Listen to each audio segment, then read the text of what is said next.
శ్రీ సచ్చిదానంద సమర్థ సద్గురు సాయి మహారాజ్ కీ జై.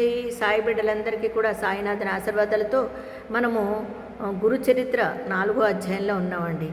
ఆ తల్లి అనసూయాదేవి త్రిమూర్తుల్ని బిడ్డలుగా చేసుకుని పాలిచ్చింది కదా, వాళ్ళని లాలించింది. అది తెలుసుకున్నాము. మరి ఈవేళ ఏం జరిగిందో తెలుసుకుందామండి. ఊయలలోని పిల్లలు హాయిగా నిద్రపోతున్నారు. త్రిమూర్తులు ఆ స్తోత్రానికి తృప్తి చెంది తమ నిజ రూపాలతో కూడా ప్రత్యక్షమై వరము కోరుకోమన్నారు. అప్పుడు ఆయన నాభిప్రాయంగా భార్య వైపు చూస్తూ, సాధ్వి, వీరు మనస్సు చేత కూడా పొందడానికి వీలు కానివారు. చూడండి, వీరు మనస్సు చేత కూడా పొందడానికి వీలు కానివారు. అయినా నీ భక్తి వలన ఇలా వచ్చారు. నీ అభిష్టమేమిటో నివేదించుకో అన్నాడండి అనసూయాదేవిని భర్త ఆత్రి మహర్షి. అప్పుడు ఆ తల్లి ఏమంటుందో చూద్దాం. అభిష్టమేమిటో నివేదించుకో అన్నాడు. అనసూయాదేవి, స్వామి, ఈ సృష్టి యొక్క వికాసం కోసమే మీరు భగవంతుని చేత సృష్టించబడ్డారు కదా. ఆ భగవంతుని చేత మీరు సృష్టించబడ్డారు కదా. కనుక ఈ 3 మూర్తులుగా ప్రత్యక్షమైన వీరిని పుత్రులుగా పొంది మీ అవతార కార్యము నెరవేర్చుకోవడమే నా అభిష్టము. అబ్బబ్బబ్బబ్బ, ఎంత గొప్పగా అందో చూడండి ఆ తల్లి. స్వామి, మీరు ఆ భగవంతుని చేత సృష్టించబడ్డారు కదా. కనుక ఈ 3 మూర్తులు ప్రత్యక్షమై వీరి పుత్రులుగా పొంది మీ అవతార కార్యక్రమంను నెరవేర్చుకోవడమే నా అభిష్టము అందండి. అత్రి మహర్షి సంతోషించి, మీరు మాకు పుత్రులుగా పుట్టి మమ్మ ఉద్ధరించండి అని కోరాడండి. అప్పుడు వారు, మహర్షి, మమ్ము నీకు సంపూర్ణంగా దత్తత చేసుకున్నాము అన్నారండి. చూడండి, అసలు మహర్షి మమ్ము నీకు సంపూర్ణంగా దత్తత చేసుకున్నాము అన్నారు. ఆ పతివ్రత ప్రభావము చేత త్రిమూర్తులు ఆత్రి కోరిన వరమునను అనుగ్రహించి తమ లోకాలకు వెళ్ళి వారి భార్యలను కలుసుకున్నారు. తరువాత ఆత్రి అనసూయలకు 3 పుత్రులు కలిగారు.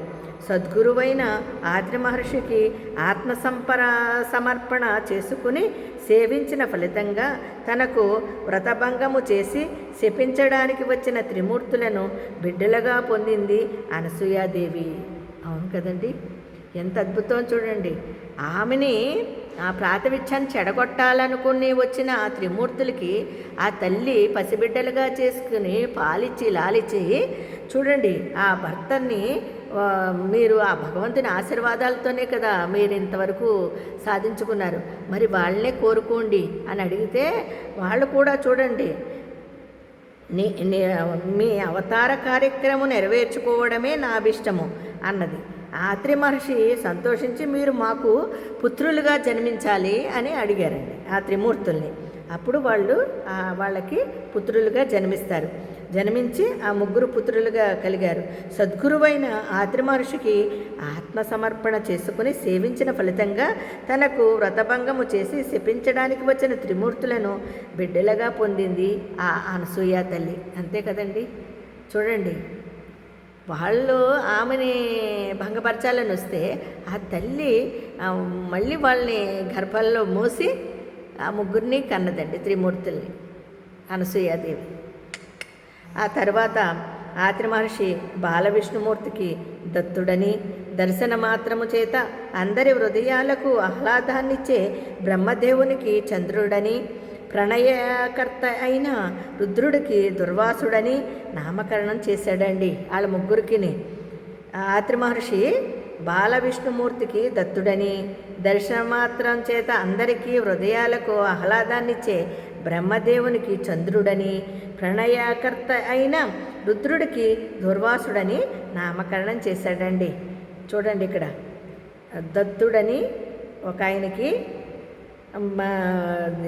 ఆహ్లాదాన్నిచ్చే బ్రహ్మదేవునికి చంద్రుడని ఒక పేరు, దత్తుడని ఒక పేరండి, చంద్రుడని ఒక పేరు, అలాగే దుర్వాసుడని ఒక పేరు, ముగ్గురికి 3 పేర్లు నామకరణం చేశాడండి వాళ్ళకి ఆయన ఆర్తి మహర్షి.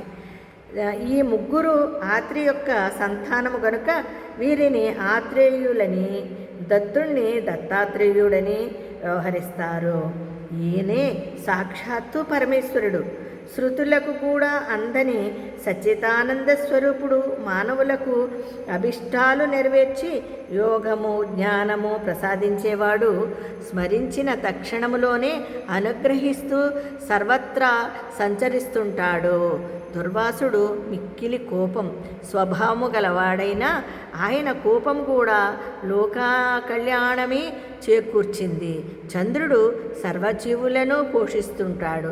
తర్వాత బ్రహ్మ, శివుడు, దుర్వాసుడు తమ దివ్యాంశాలను దత్తాత్రేయుని యందుంచి తల్లి అనుమతితో తపస్సుకు వెళ్ళిపోయారు.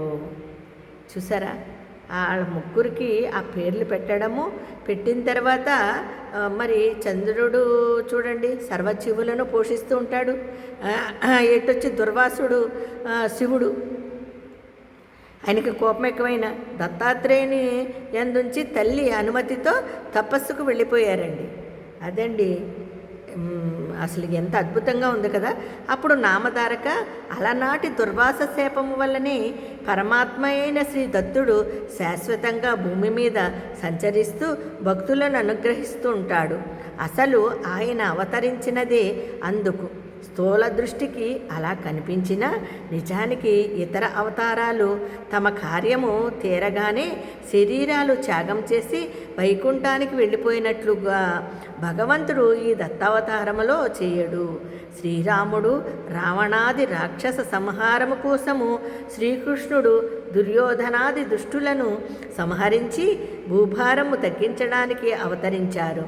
ఆ కార్యాలు తీరగానే ఆ ఇద్దరూ తమ శరీరాలు వదిలివేశారు. కానీ సర్వజనోద్ధరణమనే దత్తావతార కార్యము సృష్టి ఉన్నంతవరకు కొనసాగవలసిందే. కనుక దత్తస్వామి అవతార త్యాగము చేయకుండా నిత్యము భూమిపై సంచరిస్తూ ఉంటాడు. శ్రీ దత్తాత్రేయుడే ఆది గురువు. పూర్వము భగవంతుడు మత్స్య కూర్మ రూపాలలో అవతరించాడు. అలానే ఈ కలియుగములో కూడా ఇప్పటికీ 2 సార్లు అవతరించాడు.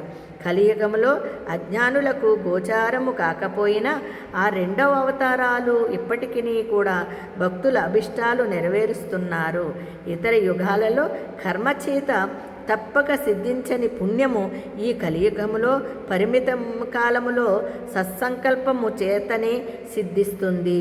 కనుక ఇట్టి కలియుగములో జన్మించి బుద్ధి పూర్వకంగా శ్రీగురుణ్ణి ఆరాధించి తరించడమెంతో సులభం.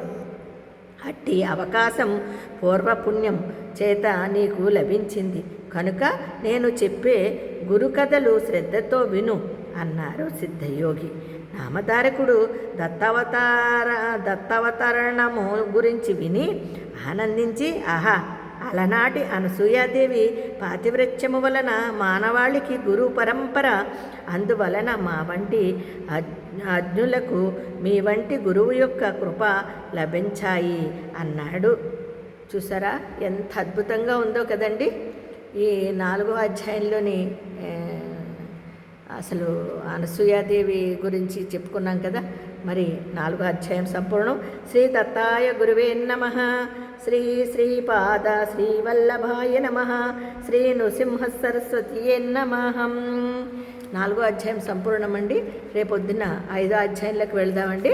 అంతవరకు అందరికీ సాయిరామండి. జై గురుదత్త, శ్రీ గురుదత్త, సాయిరాం.